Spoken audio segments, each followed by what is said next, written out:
कुरान में नबियों के नाम पर 3 सूरा आई हैं। इन नबियों के नाम की सूरा में एक बहुत ही कमाल का मैथमेटिकल पैटर्न छुपा है। जैसा कि अरबी जबान में हर लफ्ज की अबजीड वैल्यू होती है, जो कि आप इस टेबल पर देख सकते हैं। अगर हम लफ्ज मोहम्मद की अबजीड वैल्यू कैलकुलेट करें तो ये 38 बनती है।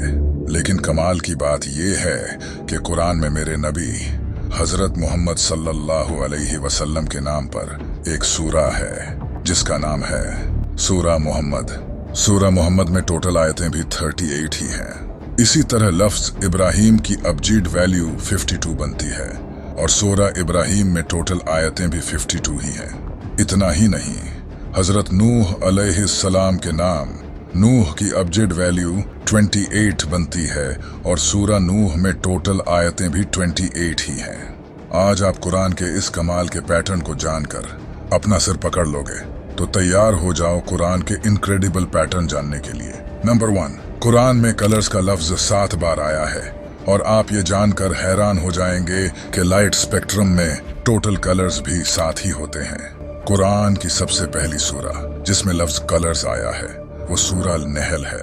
अगर आप गौर करोगे तो इस सूरा में लफ्ज कलर्स से पहले भी पूरे 7 लफ्ज आते हैं और इसके बाद भी पूरे 7 लफ्ज आते हैं और इस आयत में टोटल लेटर्स 49 आते हैं। और आपको ये तो अच्छे से पता होगा कि 7 को 7 से मल्टीप्लाई करने से ही 49 बनता है। क्या कमाल का पैटर्न है। नंबर 2, कुरान में एक सूरा है जिसका नाम सूरा अल-कहफ है। इस सूरा में अल्लाह ने एक वाक़िया बयान किया है जहां कुछ लोगों को अल्लाह एक गार में 309 सालों के लिए सुला देता है। याद रखना, 309 साल। इस सूरा में लफ्ज लबिसू लिया गया है जिसका मतलब होता है वो वहीं ठहरे थे, जो कि इस गार में ठहरे लोगों के बारे में है। कमाल की बात यह है कि इस सूरा में पहली बार जब लबिसू लफ्ज आया था उससे लेकर आखिरी लबिसू लफ्ज तक टोटल 309 अल्फाज आते हैं। याद है जब मैंने कहा था कि वो लोग जिनकी इस सूरा में बात हो रही है वो भी 309 साल ही उस गार में ठहरे थे। सिर्फ इतना ही नहीं, इसी सूरा का 300 नंबर लफ्ज है सालासमिया, जिसका मतलब भी 300 ही है। क्या बात है। नंबर 3, कुरान की 71 नंबर सूरा का नाम सूरा नूह है। इस सूरा में टोटल 28 आयतें हैं।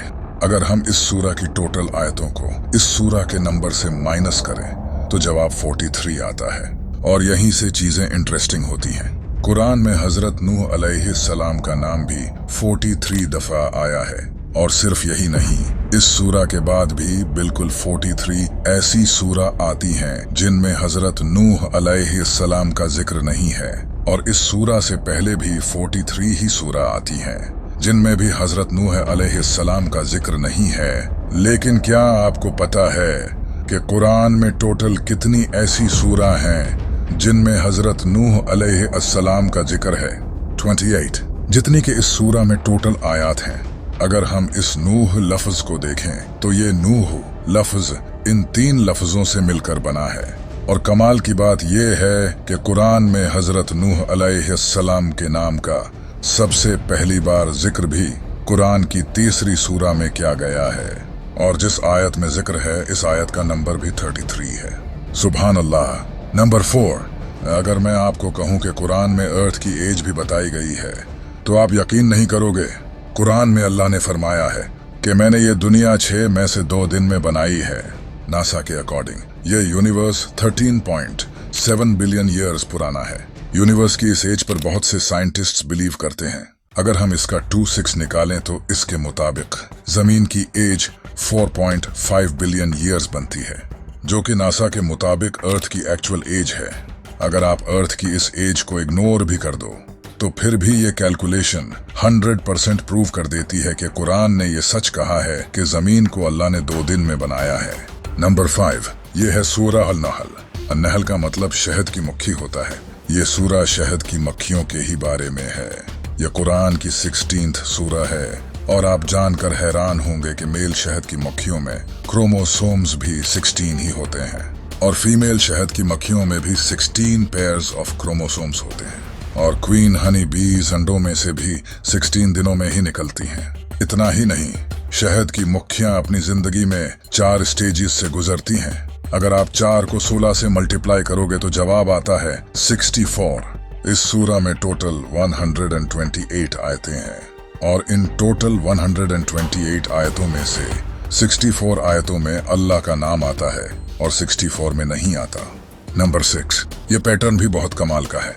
कुरान की इस सूरा में लफ्ज सुवर से आयत के आखिर तक 38 लेटर्स आते हैं। सुवर के जिस्म में क्रोमोसोम्स भी 38 होते हैं। कुरान की इस सूरा में लफ्ज गधे से आयत के आखिर तक 62 लेटर्स आते हैं। गधे के जिस्म में क्रोमोसोम्स भी 62 होते हैं। कुरान की इस सूरा में लफ्ज कुत्ते से आयत के आखिर तक 78 लेटर्स आते हैं। कुत्ते के जिस्म में क्रोमोसोम्स भी 78 होते हैं। नंबर 7, कुरान की सूरा अल बकरा में अल्लाह का फरमान है कि हमने तुम्हें वसत उम्मत बनाया। वसत का मतलब होता है बीच या फिर दरमियान। इस सूरा में टोटल 286 आयत हैं। ये आयत इस सूरा के बिल्कुल दरमियान में है, बिल्कुल मिडल में। जैसा कि जो इस आयत का कॉन्टेक्स्ट है, हमने तुम्हें वसत उम्मत बनाया। नंबर 8, कुरान की इस आयत में अल्लाह ने फरमाया है, क्या हमने इसकी 2 आंखें नहीं बनाई। इस आयत में इन 2 लफ्जों पर गौर करो। आइन का लफ्ज इस एक आयत में 2 बार आया है और अरबी में आइज का लफ्ज एन से ही बनता है। यहाँ आइन का लफ्ज 2 बार आना इंसान की 2 आंखों को रिप्रेजेंट करता है, जो कि अल्लाह ने इस आयत में फरमाया है, क्या हमने इसकी 2 आंखें नहीं बनाई। नंबर 9, यह है कुरान की 27th सूरा जिसका नाम सूरह नमल है। इस सूरा की स्टार्टिंग में एक लफ्ज है ता सीन। ये लफ्ज 2 लफ्जों से मिलकर बना है, ता और सीन। ये जो पहला लफ्ज है ता, ये इस पूरी सूरा में 27 बार आया है। इंटरेस्टिंग बात यह है कि इस सूरा का नंबर भी 27 है। इसी तरह ये दूसरा लफ्ज इस पूरी सूरा में 93 बार आया है और इस सूरा में टोटल आयात भी 93 ही है। नंबर 10, यह है कुरान की 32 सूरा जिसका नाम सूरा सजदा है। इस सूरा में लफ्ज सजदा का मेंशन इस सूरा की 15 नंबर आयत में है और कमाल की बात यह है कि इस आयत में टोटल अल्फाज भी 15 ही हैं। इतना ही नहीं, इस सूरा में लफ्ज सजदा की 186 नंबर पोजीशन है और अगर हम 1, 8 और 6 को प्लस करें तो जवाब आता है 15, बिल्कुल जो कि इस आयत का नंबर है। अगर हम 15 को 2 से मल्टीप्लाई करें तो जवाब आता है 30, जो कि इस सूरा की टोटल आयात हैं। अगर हम इस नंबर को भी 2 से मल्टीप्लाई करें, जो कि इस लफ्ज की पोजीशन है, तो जवाब आता है 372। और कमाल की बात यह है कि इस सूरा में टोटल अल्फाज भी 372 हैं। नंबर 11, ये जो नंबर आप देख रहे हो, इसे द गोल्डन रेशियो कहा जाता है। ये मैथ का सुपीरियर डिजाइन नंबर है। अगर किसी भी डिजाइन को इस रेशियो के मुताबिक बनाया जाए तो वो परफेक्ट डिजाइन बनेगा। ये नंबर इस दुनिया की बहुत सी कमाल की चीजों की बनावट में इस्तेमाल हुआ है। हमने इसे इस वीडियो में अच्छे से एक्सप्लेन किया है। कमाल की बात यह है कि यही नंबर कुरान में भी पाया जाता है। कुरान की हर सूरा की 2 मैथमेटिकल वैल्यूज होती हैं, जो कि ऑर्डर नंबर और वर्स नंबर होती हैं। इन दोनों वैल्यूज को जमा करने से सूरा की टोटल न्यूमेरिकल वैल्यूज बनती है। कुरान की सूरा की न्यूमेरिकल वैल्यूज में कुछ नंबर्स रिपीट होते हैं, जबकि दूसरे नंबर्स यूनिक होते हैं और रिपीट नहीं होते। जिन सूरा की वैल्यूज रिपीट होती हैं, इनका सम 7906 बनता है और जिन सूरा की वैल्यूज रिपीट नहीं होती, इनका सम 4885 बनता है। अगर 7906 को 4885 से डिवाइड करें तो जवाब आता है 1.618, द गोल्डन रेशियो। नंबर 12, ये जो अल्फाज आप स्क्रीन पर देख रहे हो, ये कुरान के ऐसे अल्फाज हैं जिनका मीनिंग किसी को नहीं पता। इन अल्फाज ने दुनिया के तमाम लोगों को हैरान कर रखा है कि आखिरकार इनका मतलब क्या है। आज तक इन्हें कोई भी डिकोड नहीं कर सका। ऐसे अल्फाज आपको दुनिया की किसी भी किताब में नहीं मिलेंगे सिवाय कुरान के। ये अल्फाज अल्लाह और उसके प्यारे रसूल सल्लल्लाहु अलैहि वसल्लम के दरमियान कोड वर्ड्स हैं। इस मानी में यूं भी कहा गया ये कोड वर्ड्स हैं। नबी पाक सल्लल्लाहु अलैहि वसल्लम के दौर में भी किसी सहाबी को इन अल्फाज का मीनिंग नहीं पता था, जबकि उस वक्त बहुत से पोएट, अरबिक लैंग्वेज में एक्सपर्ट थे। ये अल्फाज अल्लाह की तरफ से पूरी दुनिया को चैलेंज है, जो कुरान को अल्लाह का कलाम नहीं मानते। जैसा कि अल्लाह ने कुरान में फरमाया है, वो बुलंद रुतबा किताब जिसमें किसी शक की गुंजाइश नहीं।